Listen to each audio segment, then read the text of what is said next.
Hello, my name is E.L. Losada. I am playing Jekyll and Hyde in P3's concert one night only version of Jekyll and Hyde. And if you want to know more about this unique experience, listen to this conversation. So my first question is, when did you first fall in love with theater, and why did you have to be part of the theater world? Um, I first fell in love with theater in high school. In 10th grade, I was cast as we had a new drama teacher who was like, you guys need to put on full productions because up until then it was like little shows, little like talent shows or whatever. Um, but my sophomore year with this new teacher, and he was like, you need to put on full productions, and he put on the play called a straight play called Footlight Frenzy, and he cast me as one of the leads, and it's a comedy. So I got to have that first taste of like of making an audience laugh, of feeling like, oh, I have all of these people right here, and it was like a drug. And I remember during that time I saw a flyer for the professional theater company, like the biggest theater company down there is called Actors Playhouse, and they were putting on Joseph and the Amazing Technicolor Dreamcoat. And I remember looking at that bulletin at that the what is it called, the program, and thinking, that's an adult man that does this for a living. He makes his he can this is a I can do this for a living. Like, that's an option. And that was kind of when it's that bug started. And then later that year, same sophomore year, he decided to do a musical. So he did Pippin. Of all musicals, he did Pippin. And up until that point, I hated musical theater.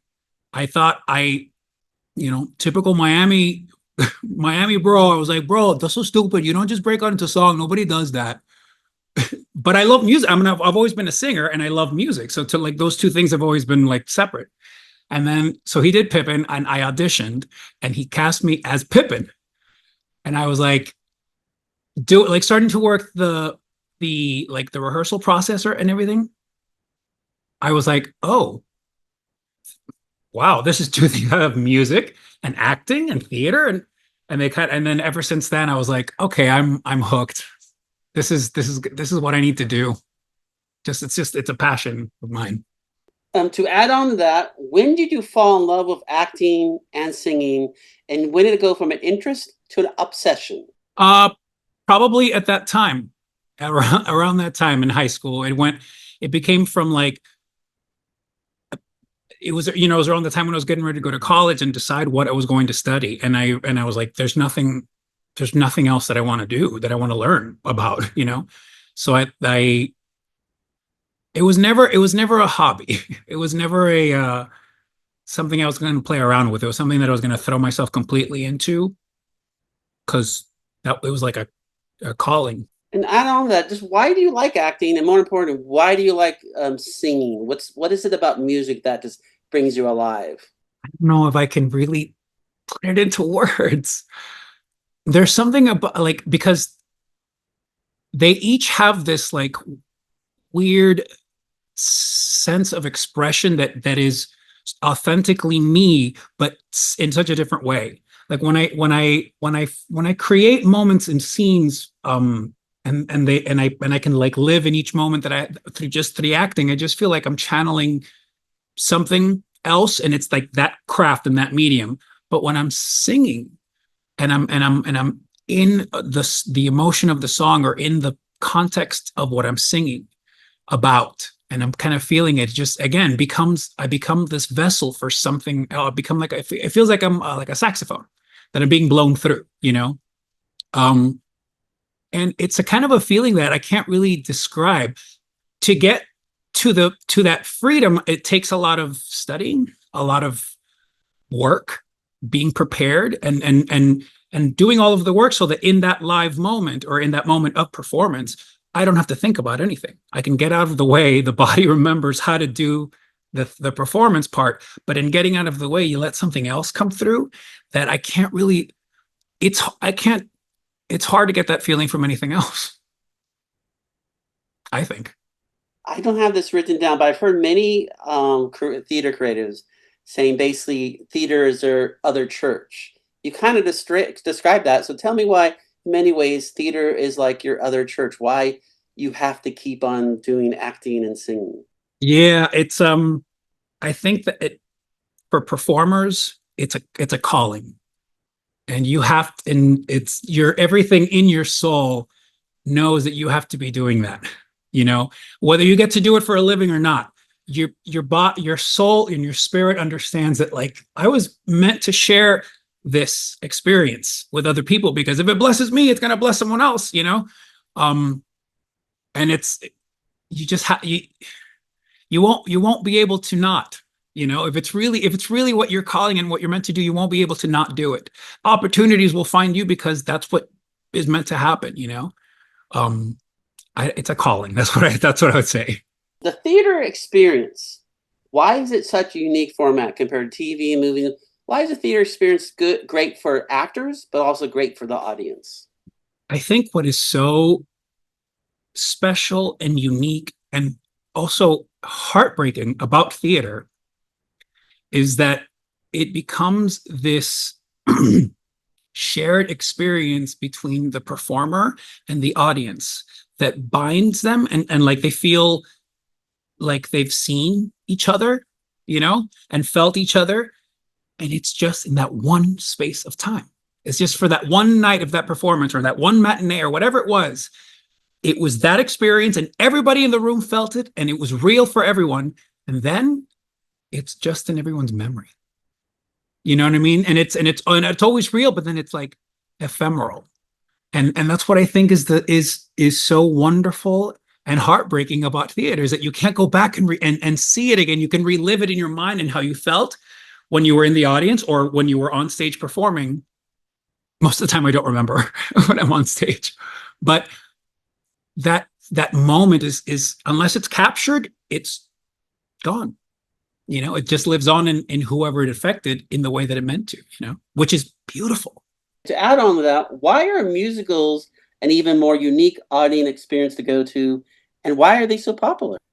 I think musicals have, like, a well done musical has that capacity to reach every note that a person could possibly want to feel in ways that are quicker than a straight play. I think when a straight play has to do it through dialogue and through, you know, lighting and through mood and through the acting and directing and all of that stuff, a musical can just cut through so much because it's got the music, and the music cuts straight to the heart. So whatever the composer intended you to feel, you're going to feel subconsciously, whether you want to or not, because it's there in the music, you know. And I think that's what makes it such a universal and kind of an addicting thing.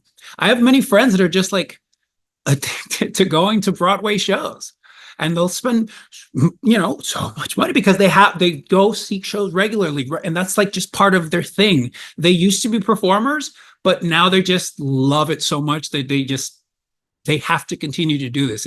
There's something very addictive about seeing a performer like shine in what they do, and give you that experience of like, I feel seen and I am blown away and I am inspired, and all, you know, all of these things. That feeling, that live feeling, that, again, like I said, is ephemeral because it passes after that night is gone, but it stays with you. So what do you got to do? Go back and go see another one, and go see another show, and see another performer, and get addicted to another performer, and another feeling of like, wow, this person is bearing their soul on that stage. I need more. I didn't write this one, but I'll ask it. In musicals, it's when something emotionally happens that the person can't talk about. He or she has to sing about it. Tell Mm-hmm. us about that point and why you just love doing that.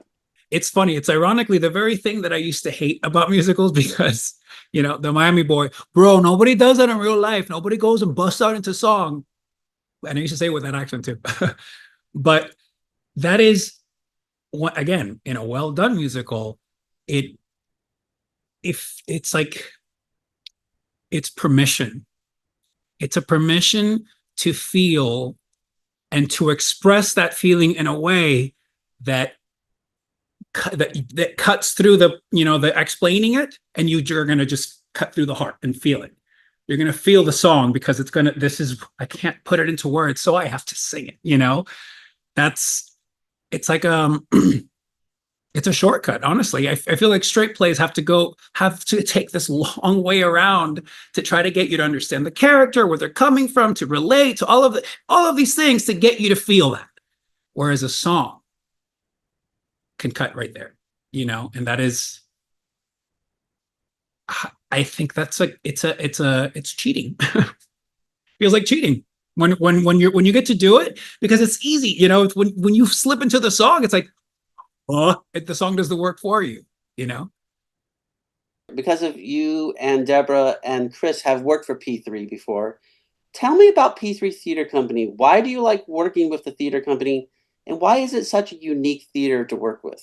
Well, I'm I'm a little biased because I have known John Peterson for decades. Over decades, for almost 2 decades. Jesus, no, over 2 decades now. Anyway, whatever. So I've, it's like he's sister. That's how he kind of refer to each other. When we literally, that's how we'll begin our voicemails to each other. So when he asked me to do, oh wait, am I allowed to talk about it yet? Evita? Okay. When he asked me to do Evita here in Long Beach as I think it was like that was the first production that they did.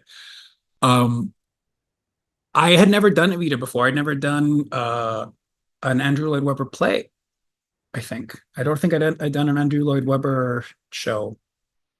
I think that was my first one. It's a baptism by fire. But I was like, of course I was like, I'm not going to say no, it's John. So really, to me, it's like this embodiment of all of this passion that he has for this and for this experience that I felt like I walked with him back when we worked together doing children's theater and regional productions, all 2 decades ago. This for me personally, the stuff that I get to do with him, I don't really get to do anywhere else.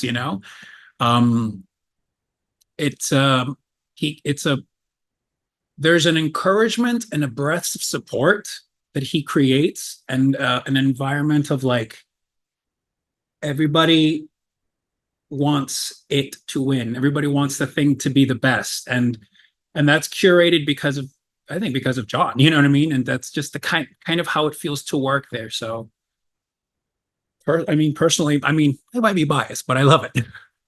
Why did you want to be part of the P3 Theater Company Jekyll and Hyde musical concert event? Well, as I keep saying, I think it's going to be 20 years ago, John Peterson and I did the regional production at Stage Door of Jekyll and Hyde. And it was one I think I hadn't been acting professionally for like not for very long. So it was one of my second leads, I think. And they actually had to recast a lot of the leads and make them younger because I was like 22. But that experience working, there was something about that production of Jekyll and Hyde with that, and John kind of feels the same way, that it was very special working with our director, Kathy. May she rest in peace. She had so much faith in me personally, and in everything that we could do as a company. And that something about that production felt special. It felt like this heightened experience of what everything that musical theater could and should be. So when John asked me to do the concert, if I would be part of the concert, I was like, absolutely, absolutely. To get to dive into that role again, which is what I consider like the Eva Peron of male characters. Absolutely. Yeah, count me in. I want to see what I can bring to it now, 20 years later, to see what I've discovered. And it's a lot. I've discovered a lot. Where is he at the beginning of the story? And what are the levels you're talking about of his character? The character that I'll be playing is Jekyll and Hyde. I mean, that is, I think, one of the most spectacular arcs written for a man to play. Um, the stakes from the beginning couldn't be higher. He has this emotional investment already because it's his father and his, thing. And then as the story progresses, things just get harder and harder for Jekyll, for Dr. Jekyll, as Hyde starts to take over of the show. What's interesting for me now, coming at it again, that I've realized that the parallels that I can draw with myself and with other people that I know whose lives kind of end up getting torn apart in this way, is that it's kind of I used to think it was allegorical of like good versus evil, but I actually think it's much more basic than that. It's like this like what a lot of people could liken to like addiction, or like some kind of something that takes hold of your life that you lose control over. And that is I've experienced that version of Hyde many times. And when I did this at 22 or whatever, I had the physical embodiment of what Hyde needed to be, so I can differentiate between Jekyll and who they are. But now, with that understanding of what it means in real life, outside of the context of this musical, what it means in real life to have that struggle, it deepens the character for me, and it deepens my connection to the story and to what I can bring to playing him. Why is Jekyll and Hyde, the musical and story, so popular? But why is it also relevant for today's society also? Yeah. I think it kind of has to do with what I was referencing earlier. That first of all, the music is just, it's so glorious. The score that Frank Wildhorn wrote for this is just, I'm listening to it, and the songs get stuck in my head. The different hooks and the different things. I'm just like, it's such glorious score, and it's like written for singers. The one thing I'm going to be honest, the thing that while I was doing it, that I really resented about Evita was that it didn't feel like it was written for singers. It felt like it was written for instruments, because the place of things was just like so weird.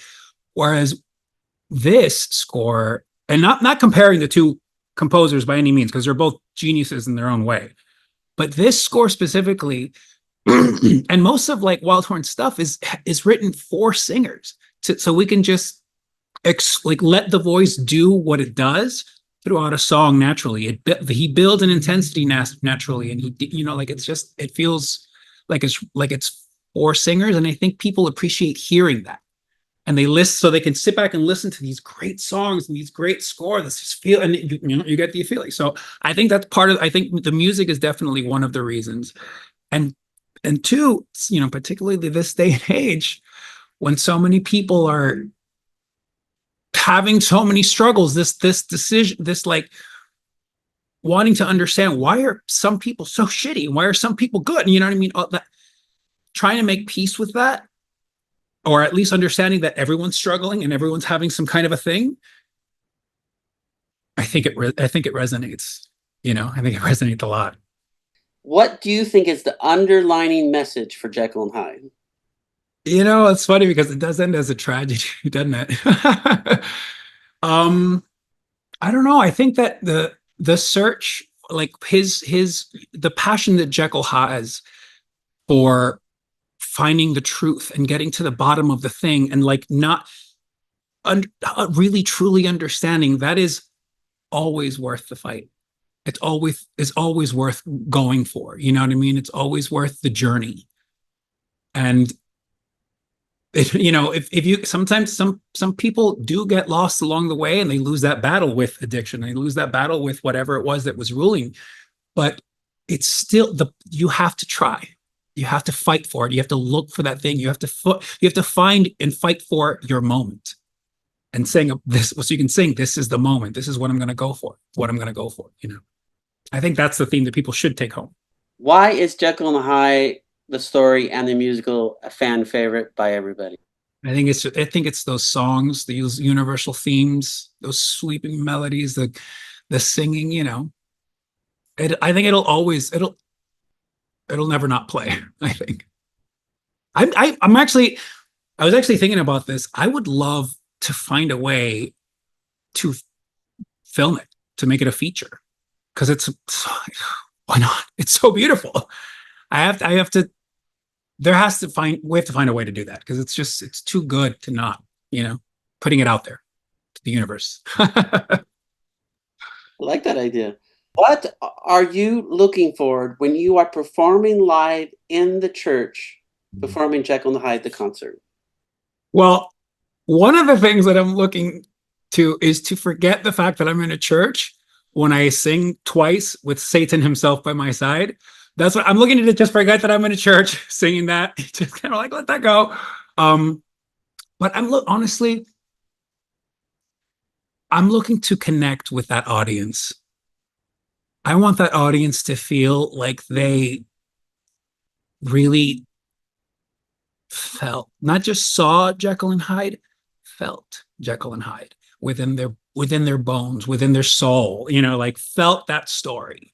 Not just through me, but through everybody, through all of the performers, because there's some phenomenally talented performers in this production. So that is what I'm really looking for, is to connect with that audience in a way that they will never forget. On your singer side, because churches have great acoustics, what are you looking for as a singer about this concert? I mean, gosh, specifically with this role has almost like it's pretty big chunk of my range that takes up from the low to the high. So I'm just looking to get to exercise and explore all of that and just release that sound in that space and let it do what it do.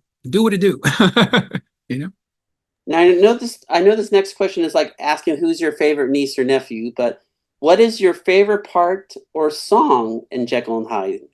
Oh, that is a hard one. Oh man. It keeps going back and forth. Sometimes it's stuff that I sing, that I get to sing, and sometimes it's stuff that I just hear because the hook is so good. Oh man, I don't know. I think it's like at any given moment. Well, tell me. Yesterday was In His Eyes. Well, repeat that again. Tell me the two you love the most. Oh, man. Okay. This is so hard. Okay, In His Eyes is just it's such a beautiful song. But I also love the confrontation. The confrontation is for me, it's the epitome. It's like all of the work, the acting, and the exercise, and everything coming together, culminating into one thing, one performance.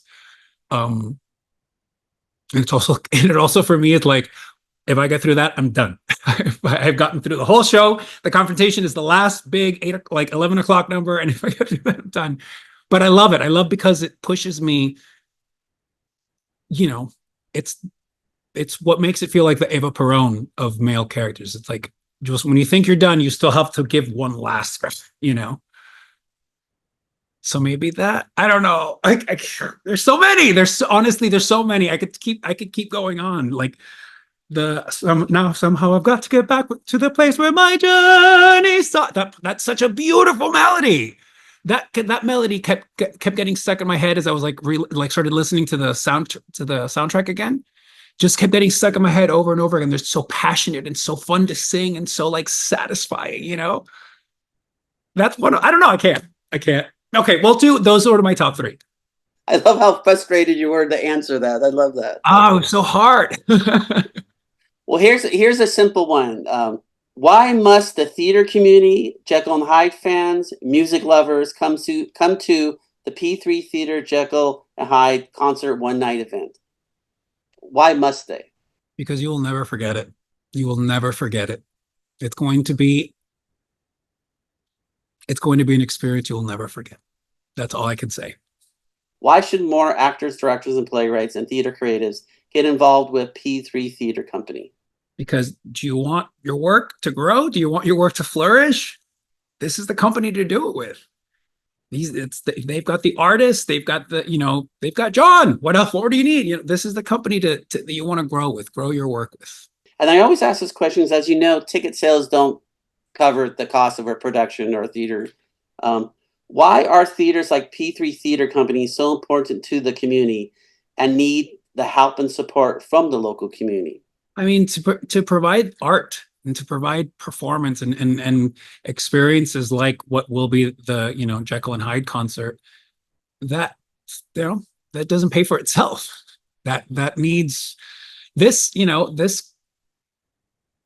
this is all a benefit. So none of the performers are getting paid. We're doing this because we love John, because we love the theater company, and because we believe in this. But it takes money. It costs money to run productions, lights, and people, the people that run backstage, pay the actors, because actors also deserve to get paid. That stuff needs support, needs the help of people who can and who are moved by it. Those are the ones that we need and want the help from. We don't want the money from the people that can't afford it. We want the money from the people that can and are moved by it. That's what's necessary. Is there anything else about Jekyll Hyde you want to make sure to pass on about your actors, or just how much you enjoy anything else I forgot to ask? No, other than you just really don't want to miss it. You don't want to miss this experience, especially because it's only one night. So definitely want to get there. All right. My name is E.L. Losada. I am playing Jekyll and Hyde in P3's concert version of Jekyll and Hyde. And I just want to say that this is going to be a one-of-a-kind experience that you do not want to miss. Be there. See you at the theater.